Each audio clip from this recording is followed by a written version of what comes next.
Hi, and welcome back to Alex Talking. It's Alex the Horror Hound, and today we're talking about something that I don't talk about as much, which are just really bad movies, and in a really negative light.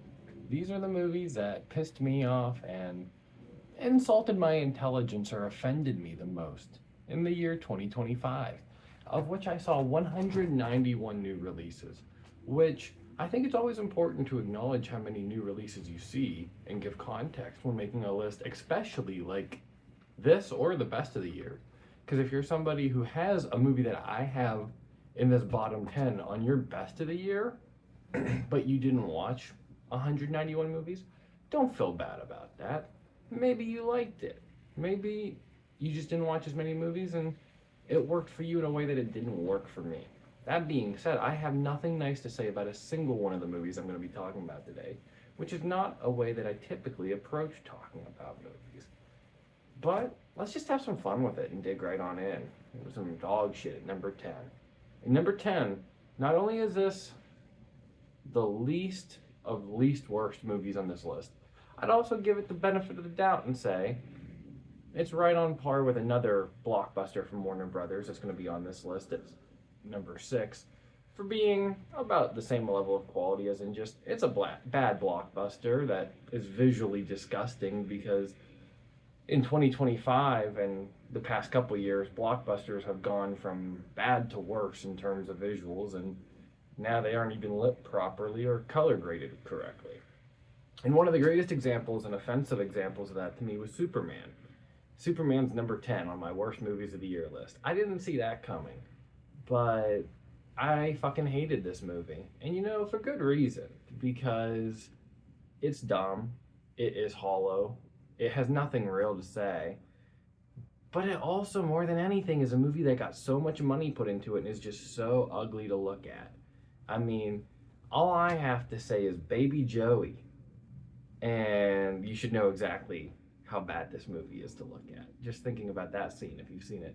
Beyond that, I just found everything in this movie to ring so hollow to me.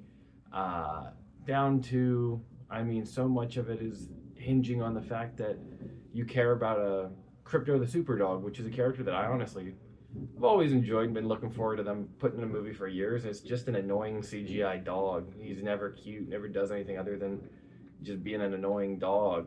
And who knows, maybe I'm more of a cat guy now since I adopted a cat, but I was like, and you're the dog, it's fun to have them cuddle with you, or dogs can be crazy. My parents' dogs are crazy. You never get that feeling. I don't give a shit about this Superman. I don't give a shit about this dog. I don't give a fucking shit about his relationship with Lois Lane because this movie just assumes you do, and I don't. I don't go in caring about that because when I go into a movie, I hope for it to be a real story and a piece of art that depicts characters and setting, a time, a place. I'm more about evoking feeling and emotion even than satisfying story. So this movie just for a second made me feel any emotion.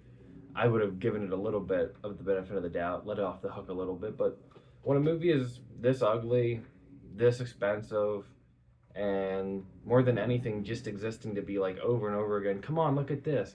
Isn't that going to be cool? Come on, look at this. Isn't that going to be cool?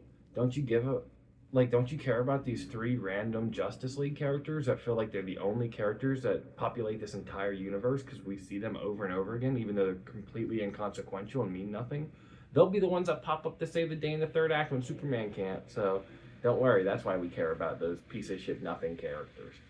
Superman, number 10. 9 movies are worse than this?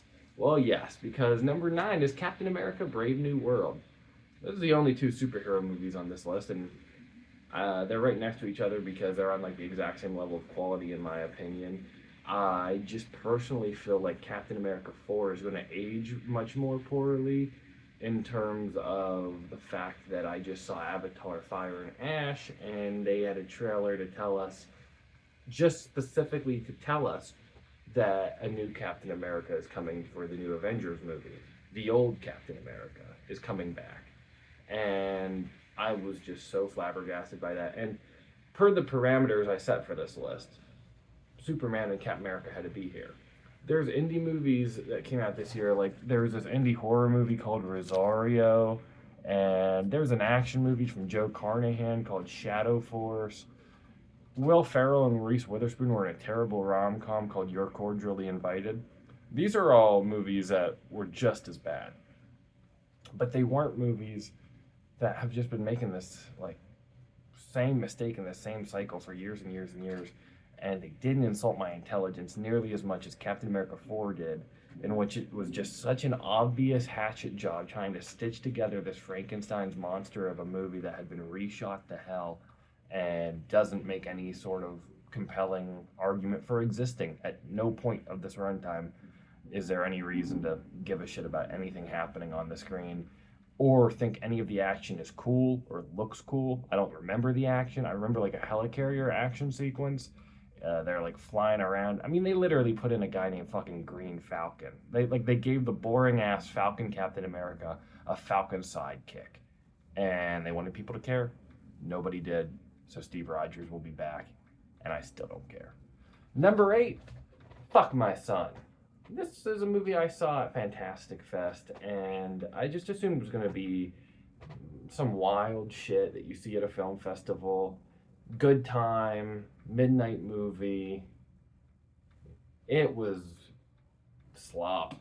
It had these little guys called the Meaty Mates, which were like little cartoon, like children's playtime characters that were like disgusting meat creations, and they were all entirely AI. And the director afterwards even defended that choice by being like, yeah, you know, kids entertainment this day is all like fucking AI generated, so we thought, you know, why not? Nope, that's not how indie movies should be made. Add that to the fact that this isn't funny whatsoever, it's not well done whatsoever, and at a certain point just becomes fetishistic sexual assault. The guy said he filmed it with his friend of like 20 years as the woman who was having all this happen to her. Gave me a super weird vibe. And it just was not fucking funny, and it was so lazy. There's nothing nice to say about it. Not funny, super lazy, made me gross and uncomfortable. And I love movies that make me gross and uncomfortable, but only when they're well done. Coming in at number 7, oh geez, Fountain of Youth, Guy Ritchie's new movie. Natalie Portman has a line in this where she's like, blah, blah, blah, boo, free champagne, yeah. And me and my buddy Jack have been referencing that to each other for months now. In years, we won't know that that came from the Natalie Portman movie, Guy Ritchie's The Fountain of Youth, probably. But we'll keep doing that to each other. So there is something to appreciate about this movie for that. And honestly, I would rewatch this over the shitty superhero movies below it. It just really disappointed me more because I had higher expectations. So it's higher on this list. Because I like Natalie Portman and I like Isa Gonzalez and Domhnall Gleeson as the supporting cast of this. And I really like Guy Ritchie. It just all comes crumbling down with the fact that it looks awful. And John Krasinski is not an Indiana Jones. Stop trying to make him an Indiana Jones type. He's just not an action star, in my opinion. He's a very good director, just not an action star type of thing they won't stop trying to make happen. And it's just not working for me at all. And like, to the point that I will say, he is the brother of Natalie Portman in this, and he's trying to be suave in such a pathetically desperate, attention-seeking way that I thought that they were trying to play it like incest at first, and it was like, oh wait, no, he's just acting really weird. Number 6, this is the movie that I said Superman was on the same level of quality with, but I'd say Superman's right there with Fountain of Youth and Captain America, as well as this movie, and that is a Minecraft movie. This is the other horrible Warner Brothers blockbuster that came out this year, and I can give you very easy context for why this is worse than all those ones that are below it, which means that they're actually better than it. This is worse because I've never played Minecraft. Never is the wrong word. I've never owned Minecraft. I've played it very briefly at my friend's and my cousin's house since I was a kid, but it's not something I have any connection or relationship to. It's not something I care about at all. So the fact that they made this Minecraft movie that is like aggressively horrible, but the joke is that it's aggressively horrible, is completely lost on me. It's just aggressively horrible to me. So if you like that, this is of all the movies on this list I most understand liking, because it's of all the movies on this list the one that was most just not at all made for me. Coming in at five, F Mary Kill. Uh, this was a movie that we threw on Hulu one time, and my wife just wanted to watch it. I have very little to say other than this was dog shit. Um, Lucy Hale is in it, and Virginia Gardner, I think is her name. She's Vicky in Halloween 2018. She's in that movie Fall, and she's going to be in a movie called Killer Whale coming out in January, and I'm really excited for that. But this is just a horrible modern day, like, what if we made a slasher? Well, it's not a slasher, but what if we made like a murder mystery movie about a guy who kills girls on dating apps? And exactly as generic and putrid as that sounds. Coming in at number four, The Parenting. Now, let's raise some awareness for horrible fucking streaming movies of 2025, because that's what we're getting on to now. And I hate the bad blockbusters, but a bad blockbuster has a certain level of me saying, these movies are all in the same quality, I just don't like them. A movie like The Parenting, which has Parker Posey, Brian Cox, Dean Norris, I can't remember her name, but she's an avid Edie Falco. All these people are in this movie. And you would believe it if you heard it was a college film set that filmed over 3 days. Like, it's that horribly done. And it makes you wonder why even HBO Max released this. It's not funny. Its premise is two gay guys take their parents to a haunted mansion for the weekend, and their homophobic dads start getting possessed and saying horrible homophobic shit to them. It's like a comedy, though. I don't know. I watched my gay friend put it on for me, and I was just in awe of how offensive some of the stuff they say is, but it's played completely for laughs, completely for laughs. Like, it's an outright comedy, and it's just not funny and incredibly insulting. So The Parenting's very high on the list of worst movies I've seen this year. Number three, and I know this is the popular pick, everyone wants this to be the worst movie of the year, Ice Cube's War of the Worlds. But I'd be damned if I said I didn't have a good time watching this, because I didn't watch it when it came out. I wasn't one of those people that jumped on it as soon as it was on Amazon Prime, waiting to dog on it, because I knew I'd hate it and just be miserable watching it. But I watched this with my friend, super drunk one night, and we were having a riot with every line delivery. And I mean, I didn't even spoil myself on it. They all had spoiled themselves on, as much as you can spoil a movie like this. They all had essentially watched the movie through Instagram Reels, is what I mean. I hadn't really seen too much of it, so whenever the third act comes and the Amazon produced War of the Worlds movie has Ice Cube order an Amazon drone to save the day, that shit was like truly a different, special kind of, this is the worst filmmaking humanity ever will have to offer. Ever. Like, so I completely understand anyone who put this at the bottom of the year. It's just not my bottom of the year, because I really was laughing watching this complete dumpster fire the whole way throughout. Number two, great example. This movie is like 2 hours and 15 minutes long, 2.5 hours long. It was on streaming. I didn't laugh once. I just hated my life the entire time I watched it. And that is the Russo brothers' Electric State. This has, I think, right up there with Avatar as one of the biggest budgets of any film ever made. Their big blockbuster follow up to The Gray Man for Netflix. And it's so impressive to me. It's actually extremely impressive to me that these guys can direct those Marvel movies that genuinely make them what they are. Like, these guys made the Marvel movies that made Marvel. And now they left Marvel, and Marvel fucking sucks, and they're even worse. They make these movies that I couldn't even fucking imagine who on earth this appeals to. It is just garish slop. It is like if Ready Player One, which is a bad movie, was on steroids to make it that much worse. Like, it is hideous to look at. It's got fucking Mr. Peanut in it as a main character, but it's like post-apocalyptic punk rock, cyberpunk shit. Millie Bobby Brown and Chris Pratt are awful together, and just any scene they're in this movie, every actor is, and it's got a good cast. It's just, those dudes can't direct. I'm sorry, they very much so can't. Outside of Marvel, it feels like, because it's gone from the bad of Cherry to the worst of Gray Man to the somehow diabolically disastrous the Electric State. And it's been a super long time since this movie came out. I think I remember watching it around St. Patrick's Day while my friends were in town, and it never left the bottom two spots of my list. It couldn't. It was that bad to me because of how egregiously long it is